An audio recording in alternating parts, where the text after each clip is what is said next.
Hello दोस्तों, कैसे हैं आप लोग। उम्मीद है सभी लोग बहुत अच्छे होंगे और आप लोगों की तैयारी भी बहुत बेहतर तरीके से चल रही होगी।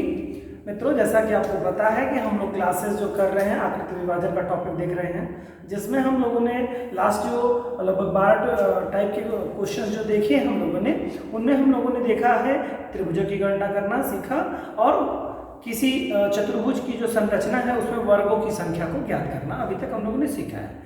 आज हम लोग इसी क्रम में एक नया स्टेप लेकर के चल रहे हैं, नई चीज, जिसमें आयतों की गणना करना सीखेंगे। आज हम लोग आयतों की गणना करने के लिए कुछ बेसिक कॉन्सेप्ट्स हैं, उन कॉन्सेप्ट को समझ लेना बहुत ही आवश्यक होगा। पहला कॉन्सेप्ट आप क्या जान लीजिए कि हम लोगों ने इसके पहले वर्गों की गणना करना सीखा था। तो जब यहाँ आयतों की गणना करना सीखेंगे तो उसमें हम लोग देखेंगे कि वर्ग और आयत में डिफरेंसेस क्या है। तो एक कॉन्सेप्ट इसका मैंने जैसा कि भी बताया कि इसका एक कॉन्सेप्ट है, वो आप समझ लीजिए कि प्रत्येक वर्ग आयत तो होता है, प्रत्येक वर्ग एक आयत तो होता है, लेकिन प्रत्येक आयत एक वर्ग नहीं होता है। अब इससे मतलब क्या हुआ आपका? मतलब ये हुआ कि जब आयतों की गणना करेंगे, किसी चतुर्भुज में आयतों की जब गणना करेंगे तो उसमें वर्गों को भी हम शामिल करेंगे, यानी वर्ग प्लस आयत मिलाकर के टोटल संख्या जब हम बताएंगे तो वर्ग और आयतों की संख्या मिल करके ही आयतों की संख्या बनेगी। यानी कि आयत की जो संरचना बनेगी और जो वर्ग की संरचना बनेगी वो दोनों मिला करके यहाँ पर आपको आयत में काउंट करेंगे आप। अब इसका ये मतलब हो गया कि आप लोगों को केवल पहले वर्ग निकालते थे, अब आयत वाली संरचना जो बनेगी वो अभी इसमें मेंशन होगा। ठीक है, तो यही कॉन्सेप्ट इसका एक बेसिक कॉन्सेप्ट है कि सभी वर्ग आयत होते हैं लेकिन सभी आयत वर्ग नहीं होते हैं। तो अगर जब पूछे कि वर्गों की संख्या बताइए तो कोई भी आयत उसमें इंक्लूड नहीं होगा, लेकिन जब पूछे कि कोई आयतों की संख्या पूछे तो उसमें सभी वर्ग जुड़े हुए होंगे। ठीक है, और आयत तो रहेगा ही रहेगा। ठीक है, तो इसके लिए अब इसका फार्मूला जो होता है वो होता है लंबाई गुणे चौड़ाई।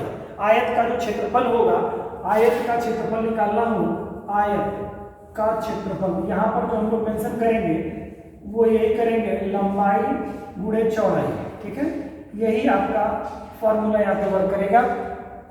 अब इसमें क्या करेंगे आप, ये चूंकि हमें निकालना है कि आयतों की संख्या ज्ञात करनी है, तो आयतों की संख्या ज्ञात करने के लिए दोस्तों मैंने आपको बताया करना क्या होता है। आप पहले कॉलम और रो की काउंटिंग कर लीजिए। कॉलम और रो की जो काउंटिंग होगी, कॉलम इंटू रो बराबर आपका आयतों की संख्या आ जाएगा, जैसा कि आप पहले करते थे। लेकिन इसमें थोड़ा तरीका डिफरेंट होगा। डिफरेंट क्या होगा? जैसे 1 2 3 और 2, यानी कि अगर हम कॉलम की बात करें 3 कॉलम हो गए और रो की बात करें तो यहाँ पर 2 रो हो गया। तो इसमें करना क्या होता है, मैंने बताया आयतों का क्षेत्रफल या आयत की गणना अगर हमें करनी हो, यहाँ पर आप क्षेत्रफल की जगह पर अपने दिमाग में रखिए कि आयतों की कुल संख्या जब निकालनी हमें हो तो आयतों की कुल संख्या के लिए आप लंबाई गुणे चौड़ाई का फार्मूला वर्क करेगा आपका। अब इसमें क्या है, मान लेते हैं ये क्या है आपकी लंबाई और ये आपकी है चौड़ाई। ठीक, ये लंबाई और ये चौड़ाई। तो इसमें क्या करेंगे आप, सीधा सा सभी को आपस में जोड़ देंगे, सभी को जोड़ देंगे। ये लंबाई को लंबाई में और चौड़ाई को चौड़ाई में, यानी कि कहने का मतलब हुआ यानी 1 + 2 + 3 इंटू ये हो गया आपका लंबाई में आपने रख लिया, ये भुजा आपकी लंबाई में आ गई और ये भुजा हो जाएगी चौड़ाई में। तो चौड़ाई में 1 + 2 क्यों? क्योंकि ये 2 है। ठीक है, तो लंबाई गुणे चौड़ाई होगी। अब आपको बस यही कर देना होगा। तो यानी कि आप सोचेंगे इसको करेंगे कैसे, 3 और 2 5 और 1 6, 6 इंटू 2 और 1 3 हो जाएगा। तो 6 3 18, तो 18 क्या हो जाएंगे यहाँ पर आयत हो जाएंगे। इसमें क्या समझा आप, आयत हो जाएंगे। और इसको और भी आसान तरीके से अगर सॉल्व करना चाहें तो आप वही फार्मूला अपनाइए, यहीं पर ही इतना आप स्टेप नहीं करना चाहते तो यहीं जोड़ लीजिए आप 3 2 5 और 1 6, यानी भुजा को 6 मान लीजिए और ये 1 और ये 3 2, तो ये हो जाएगा 3। तो अब क्या करेंगे, 6 3 18, सीधे आंसर आपका आ गया 18। समझ रहे बात को? तो इसमें करना क्या होगा, जितने आपके कॉलम हैं उन कॉलमों को आप एक दूसरे को आपस में जोड़ते क्रम में चले जाएंगे और इसके बाद में जितने रो हैं उनको आपस में जोड़ते जाएंगे। दोनों का जो जोड़ने पे योगफल आएगा उनको आपस में मल्टीपल कर देंगे, गुणा कर देंगे, आंसर आपका आ जाएगा। ठीक है, ये कॉन्सेप्ट इसमें है। नेक्स्ट क्वेश्चन है दोस्तों, इसमें क्या है 1 2 3 और 4, 4 आपके यहाँ पर क्या हो गए हैं, कॉलम हो गए हैं, और यहाँ पर 3 रो हो गया है। तो आप सबको जोड़ दीजिए, मैंने आपको बताया जोड़ना ही होता है आपको, तो ऐसे समझ लीजिए 4 3 7 2 9 1 10, यानी 10 हो गया आपका, और ये आपका हो गया कॉलम हो गया 10, और इसके बाद रो को देखेंगे तो 3 2 5 और 1 6, तो 6 दहा में 60, 60 क्या हो गए दोस्तों, वर्ग हो गया। कैसे आया वर्ग हमारा, ठीक है, 10 6 60 हो जाएगा, ठीक है।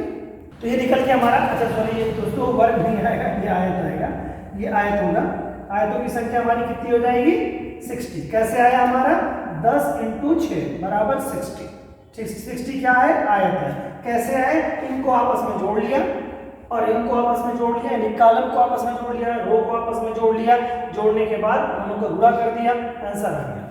इसी तरह से आप देखिए इस संरचना में यहाँ पर 1 2 3 4 और 5 कॉलम, और इसके बाद आपका क्या हो जा रहा है 3 रो।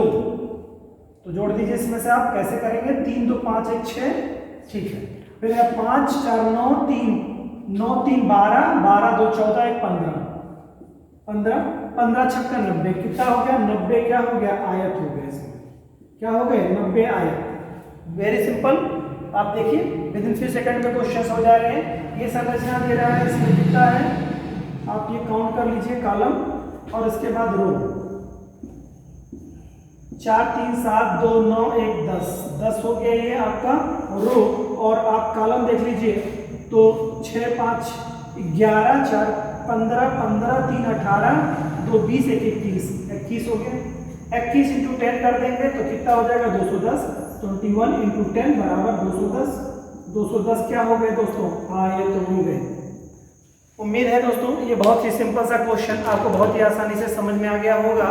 इसमें कुछ भी नहीं होता है, इसका जो कॉन्सेप्ट मैंने बताया कि सभी वर्ग आयत होते हैं, लेकिन सभी आयत वर्ग नहीं होते।